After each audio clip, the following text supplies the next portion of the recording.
Okay.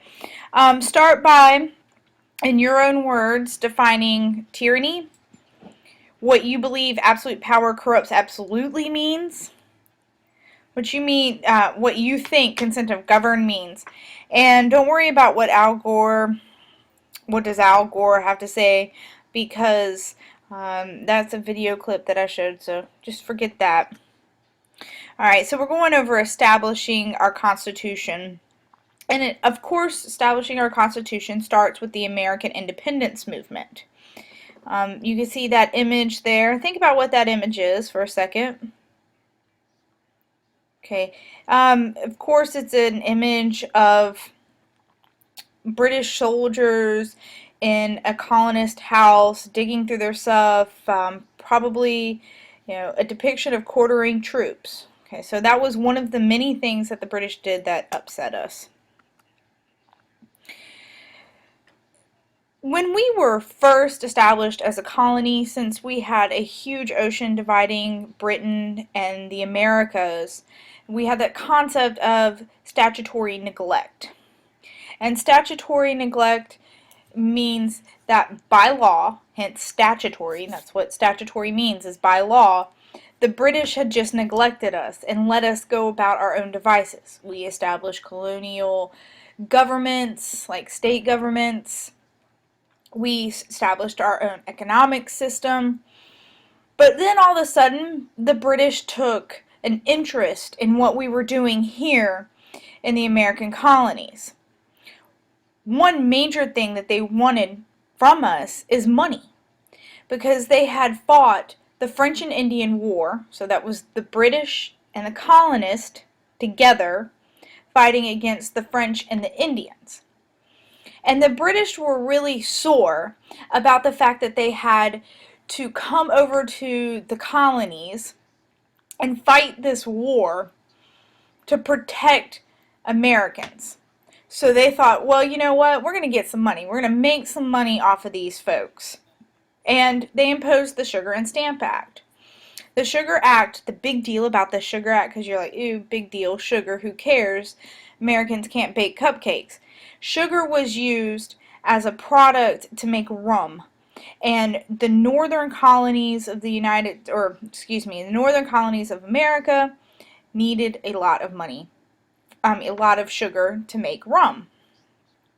The Stamp Act was important because every single piece of paper that was ever used had to have a stamp on it, and that stamp was a revenue stamp for the British government. The Quartering Act, again, relates to this image. The American colonists didn't like the fact that we had to house British soldiers, and the British did that for two reasons. They quartered soldiers in our homes so they could, one, spy on people they thought were loyalists patriots, people who were going against the British government. And it was also cheaper to keep their soldiers here if they just put them in somebody's house. So we're getting bitter because, remember, good governments serve the public good. Good governments serve the needs of the people. And while the British were doing all of this, they were not allowing any colonists to go over to Parliament to make or have any say in these laws. We had no way of saying, hey, what are you doing? We don't like this. It's not right. It's not rational. So we have a couple of revolutionaries, cool-headed revolutionaries, extend an olive branch. An olive branch is kind of known as the Declaration of Rights and Grievances. The Declaration of Rights and Grievances is a nice plea for the king to not tax us anymore or give us some representation in Parliament. A very rational way of saying, look, we know we're a part of you. We know we're a part of Britain. Just give us some respect. Well, the king kind of ignores the colonies, And the king is actually kind of offended by the colonist accusation that the king is abusing his power. So we make our own government. And we decide that we, the colonies, are going to make laws that suit our people's needs. And if the British don't like it, tough. We try to reason with them. So we're inspired by these Enlightenment ideas of reason and rationality. So the guys that you've always heard of, like Benjamin Franklin, George Washington, those guys come together and they form a Continental Congress. Continent being named after the fact that we were on a separate continent than the British Isles. Okay. And there you go, John Locke. For no government can have a right to obedience from a people who've not freely consented to it. We don't consent or agree with the British government. They can't expect us to follow their laws. They broke the social contract. They're not doing right by us. They're not serving the public good. What do they expect us to do? Taking that idea that your government needs to be good, Thomas Jefferson wrote that to secure these rights, governments are instituted among men, deriving their just powers from the consent of the governed. That whenever any form of government becomes destructive of these ends, it is the rights of the people to alter or abolish it. This does not mean if you don't like your government, you can overthrow it. It doesn't mean that if you disagree with your president's declarations or if you disagree with your Congress's laws, you can go to Washington and oust them. This means when you've suffered deep injustices by your government, you can work to overthrow it. In general, if you just dislike your president, then in 4 years, what do? You vote him out.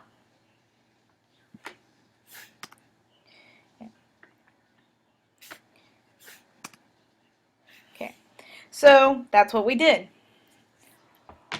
We issued the Declaration of Independence, and we proceed to use our Continental Congress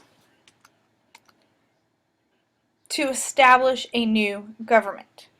Now, the one thing we definitely knew we wanted was to give states freedom from a strong central power. So instead of establishing a strong national government, we adopt the Articles of Confederation.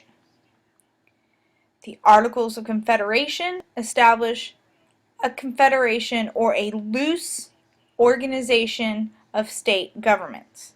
So I want you to think of this as each state goes into their own territory, has their own laws, their own money, their own taxes, their own trade relations with other countries, their own treaties with Indians. The state rules in this situation, not a national government. Why don't we have a national government? We're scared of a tyrannical, strong power. But obviously, the Articles of Confederation were weak. Major weaknesses? No power to tax. The national government couldn't tax. Well, we needed to be able to tax. We were about to go to war with Britain. We needed to be able to pay for boots for soldiers. We needed to be able to pay for tents. We needed to be able to pay for food. We needed to be able to pay for ships and tar for ships. We needed to be able to tax as a national government. Otherwise, you're in a situation where the Continental Army has to ask Virginia for money. And Virginia's like, well, you're fighting in New England. I'm not giving New England troops money for things. I'm only going to give Virginian troops money for things. So the taxation problem was one of the major problems. The biggest problem with the Articles of Confederation was that you could not regulate commerce. the national government, the Continental Congress, had no way of regulating trade. So what you would have is Virginia entering into a trade agreement, and this would be after independence. Virginia would enter into a trade agreement with, say, England.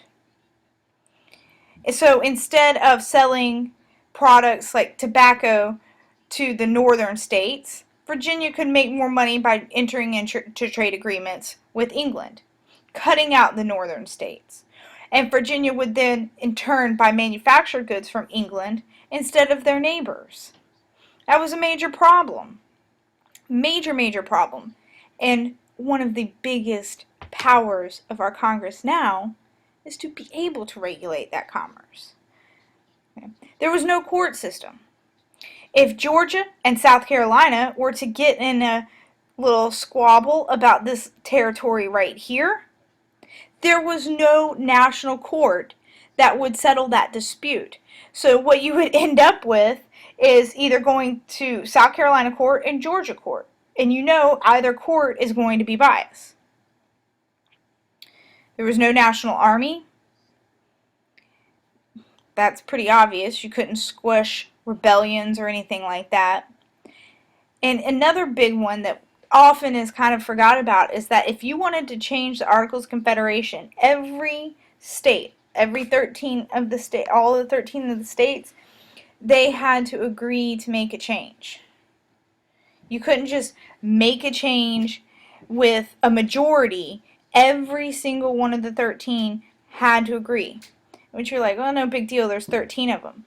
But remember your U.S. history. These southern states with slavery and agricultural-based economies really didn't have the same views as these northern states that were more manufactured-based economies and subsistence farming. So they really didn't agree. So all of these weaknesses that I just went over, you couldn't do anything to make the Articles of Confederation better because the states couldn't agree on how to change it.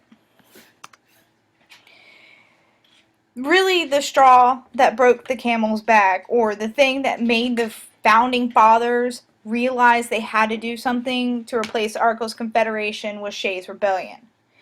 And Shays' Rebellion, hopefully you remember from U.S. history, was when farmers from Massachusetts were getting their land foreclosed on because they couldn't afford Massachusetts taxes. So instead of allowing the courts to take their farms because they couldn't pay the taxes, they rebelled, went into courtrooms, tarred and feathered judges, drug the judges out on the streets, and beat them, whatever.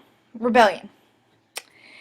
Now, that was in Massachusetts, but it caught the attention of a guy here in Mount Vernon named George Washington, who did not want the same kind of thing to happen in his state of Virginia. So, let me go back. So, George Washington called for a conference of delegates or representatives from each of the 13 states to come together in Maryland and see if they could not agree on how to change the Articles of Confederation. Alright, we're going to stop there. Thanks for listening. If you have any questions, go back, replay it. Goodbye.